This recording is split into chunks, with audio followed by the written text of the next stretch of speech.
Hi, this is Little Dwarf, and this time I won't exactly be playing a game in a traditional sense. Instead, I will showcase secrets, Easter eggs, and hidden details that you might have missed while playing what I probably consider my favorite game of all time, Vampire the Masquerade Bloodlines.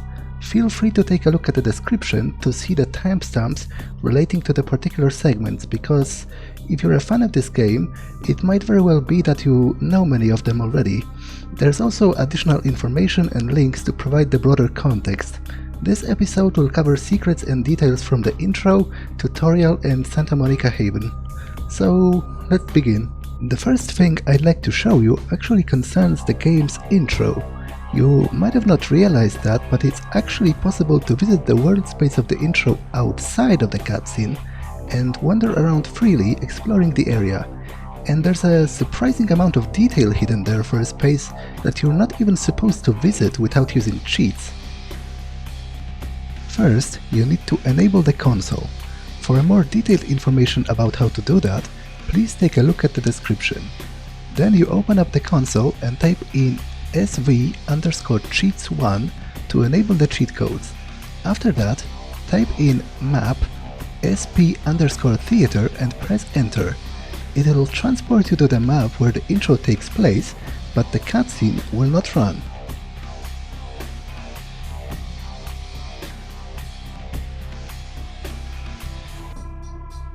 As you can see, this is a totally separate world space, and all the characters that take part in the intro cutscene are here.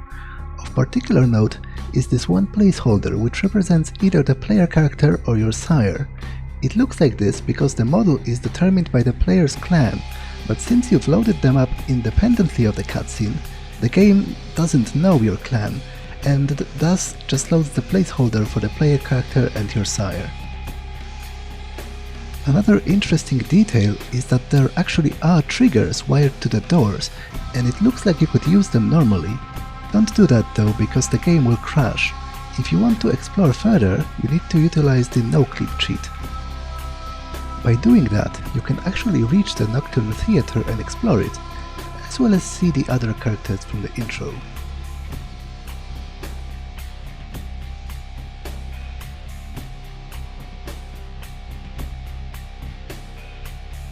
You can't really interact with them, but what's interesting is that you can actually kill some of them, and they will turn to ashes as any other vampire enemy would. There's not much else at the theater, but what's particularly interesting about the world space in general is the apartment where the player character is embraced.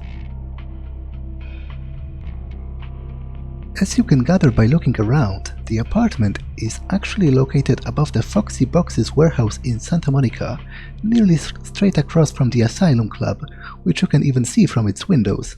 You can't access it later in game though. But what's probably the most impressive and interesting is that it's packed with small details which you wouldn't ever see playing the game the quote-unquote intended way, because there's no way to take a closer look during the intro cutscene itself, and you can't reach this area save for using cheat codes. First of all, by taking a closer look, you can see that the protagonist uses Italian Stallion condoms and a Belly Jelly lubricant. I'm not sure if that's a reference to any real brands, but it still strikes me as curious that the devs created unique textures in identifying those brands for objects that you're never going to take a closer look at playing the regular way, and it's actually a recurring theme in Bloodlines, so prepare yourselves for more of that. The next humorous detail is on the phone. You can see that the operator is actually listed as Vamps R Us, which I think is a reference to the toy shop company Toys R Us. That would make it a double joke, because it seems to suggest that in addition to breaking the masquerade with its name, it's actually a toy phone. But the most easily overlooked detail is probably the pills.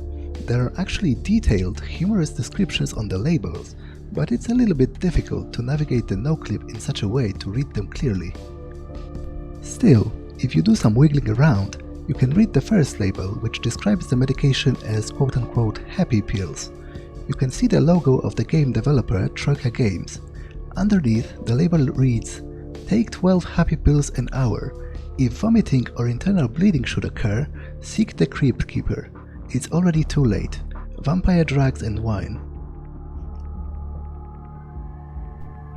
The big bottle of pills has a different label, but it's even more tricky to read, as you can't really do that from just one angle. Still, with some trial and error, you can piece together most of the message.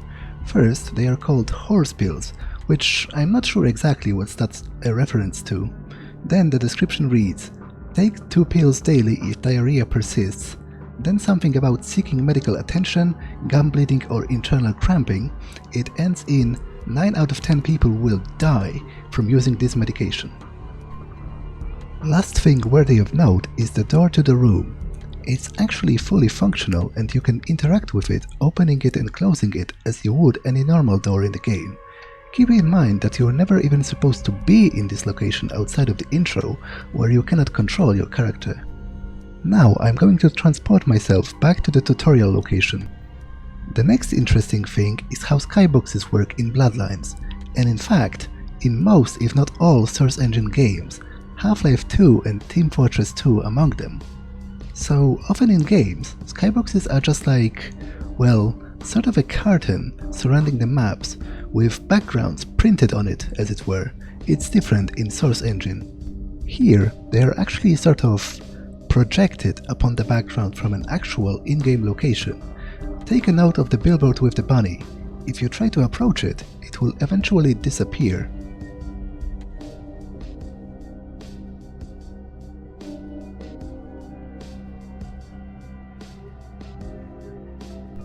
But then, if you take a look around, there's an actual in-game location with a whole skybox in a miniature version, as it were, and it grows when projected around the actual playable area.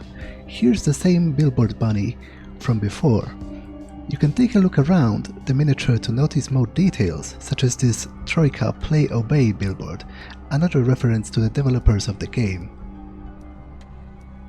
Now, I don't know how to properly showcase it in Bloodlines, but theoretically, if I were to spawn an NPC on the actual skybox miniature location, there's a chance it would also be projected on the surrounding of playable area as a giant of sorts.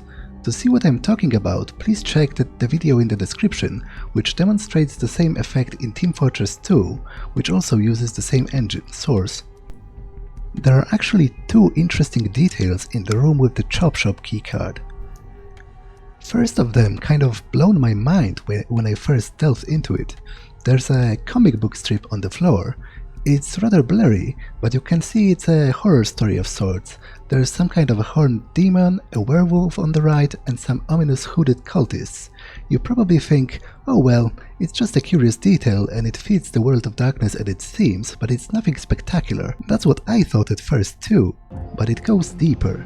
The style seemed somewhat familiar to me, and I've done some digging, and found out that it's actually a real comic book strips, and rather infamous one at that. It's one of the so-called Chick-tracts. They were a large series of comic booklets by a man called James T. Chick. The comics were religious commentary on what Chick considered dangerous to the youth. Chief among them were RPG games. He saw them as a gateway to Satanism and occultism, and as containing actual spells and dark magic, corrupting the souls of children playing them.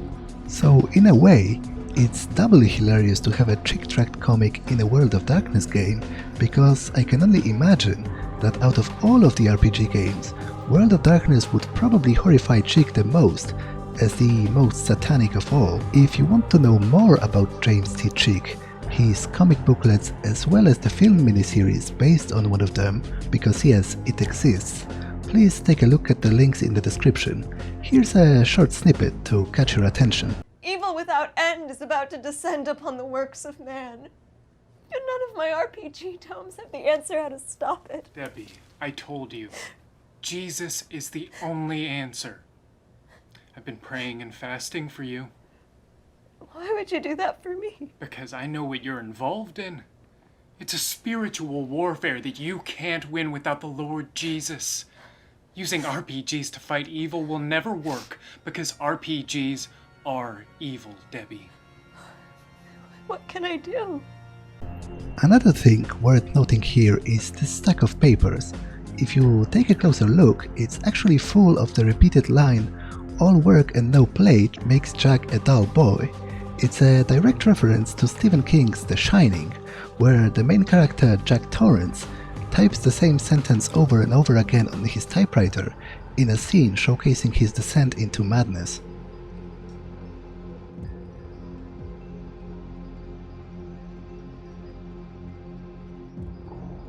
But I think there's actually another way it may be significant to Bloodlines in particular. I think it might be a reference to the mischievous and playful nature of Smiling Jack, who is, after all, behind the events of the entire plot, and whose actions might be described as a giant prank played on all of the kindred of Los Angeles. Thus, he is clearly not an all work and no play type of person. Next thing I wanted to show you are the stickers on this machine over here. Most of them aren't anything out of the ordinary. I love killing, Lindsay is the bomb, which might be a reference to something I don't know. But then there is this, Stop Prison Rape. Sensible enough for me, until I read that it's actually, quote, an American tradition, end quote. Ouch, that's rather gruesome. To showcase the next couple of details, I've transported myself to the Santa Monica Haven. First of all, let's take a look at the pizza box. The tagline is ordinary enough, eat it when it's hot or not, but take a closer look at the warning. It says, warning, may contain asbestos. Yummy. I guess you wouldn't be eating that even if you weren't a vampire. The next detail is in the bathroom. There are humorous labels on the bottles, and once again it's difficult to notice them during normal play. One of the labels identifies the contents as a shampoo called Berry Bloody and features words "Obey my dog." The other is a conditioner called Ben Green labeled Drink My Blood.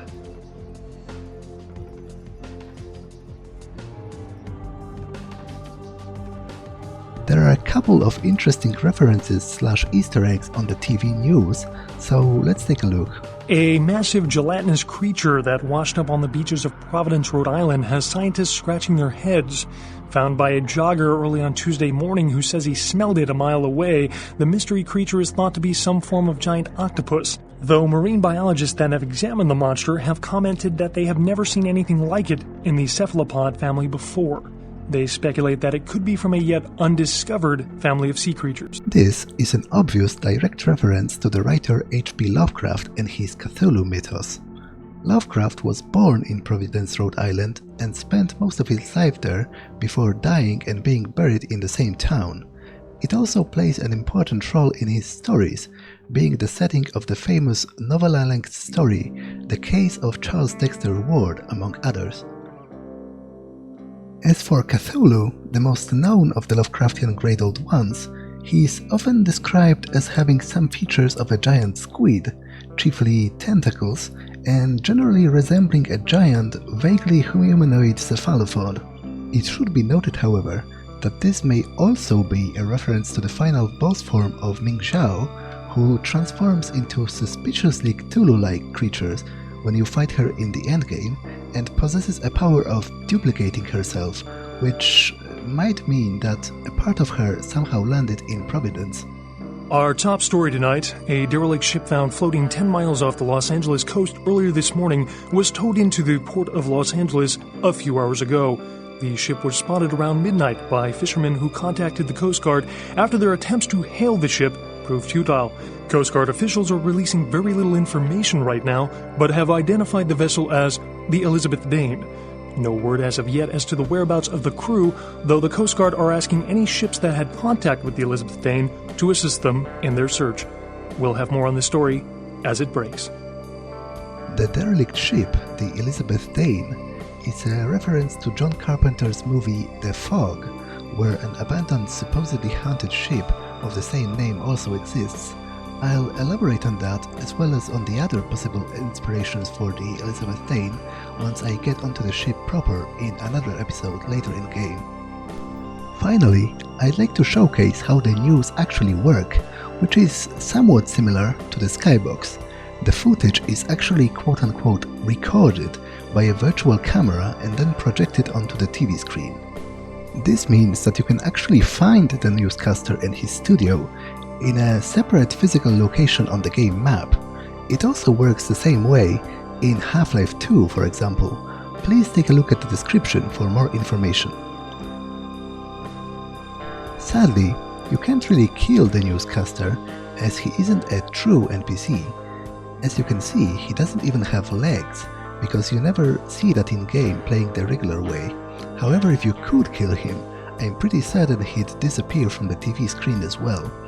If you have any ideas on how to test the interaction between this physical location and the TV screen, please let me know. So, that's all for the first episode. Please keep in mind that English is not my first language, and that I am a rather shy person by nature, so try to be understanding about my performance. Let me know if you knew everything or if you learned something new. I'd also be very grateful for any feedback for the future. I fully intend to go through the whole game, showcasing details like that, but I do not have a set deadline for next episode. They'll come when they are ready, so feel free to check the channel from time to time. And for now, well, that's all, and I'll see you in the next one. Bye!